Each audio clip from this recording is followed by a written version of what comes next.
നമസ്കാരം. ഞാൻ കലാശാല മുരളി. 2025 സെപ്റ്റംബർ 14 മുതൽ 20 വരെയുള്ള ഒരാഴ്ചക്കാലത്തെ തുലാക്കൂറിന്റെ നക്ഷത്രഫലമാണ് ഞാനിന്ന് പറയുന്നത്.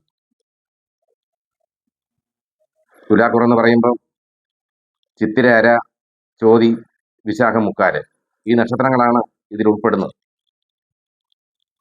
ഈ നക്ഷത്രക്കാർക്ക് ഗുണദോഷ സമ്മിശ്ര ഫലമായിരിക്കും ഉണ്ടാവുക. ധനവരവ് ഉണ്ടാകുമെങ്കിലും ചെലവ് വർദ്ധിക്കും. പ്രവൃത്തി മേഖലയിലെ വ്യാപനങ്ങൾ വർദ്ധിക്കും. എങ്കിൽ തന്നെയും ചില തർക്കങ്ങളും കലഹങ്ങളും ഒക്കെ മനക്ലേശത്തിനിട വരുത്തും.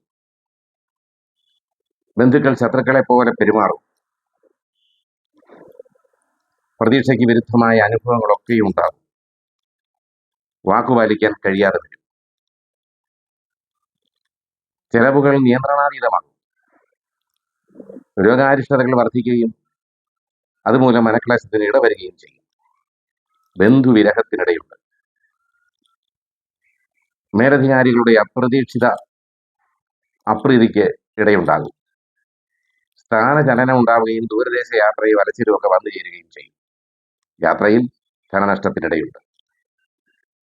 ഗണപതിക്ക് ഇഷ്ട വഴിപാടായ മോദക വഴിപാട് നടത്തി അതോടൊപ്പം തന്നെ ഒരു നാളികേരം ആ തിരുനടക്കിൽ ഉടച്ച് പ്രാർത്ഥിച്ചാൽ ദോഷകരമായ അനുഭവങ്ങൾക്കെയും ശമനമുണ്ടാകുകയും സന്തോഷകരമായ ഒരു ജീവിതം ഉണ്ടാകാൻ ഇടയാക്കുകയും ചെയ്യും. അതിനിട വരുത്തട്ടെ എന്ന് ജഗദീശ്വരനോട് പ്രാർത്ഥിക്കുന്നു. നന്ദി, നമസ്കാരം.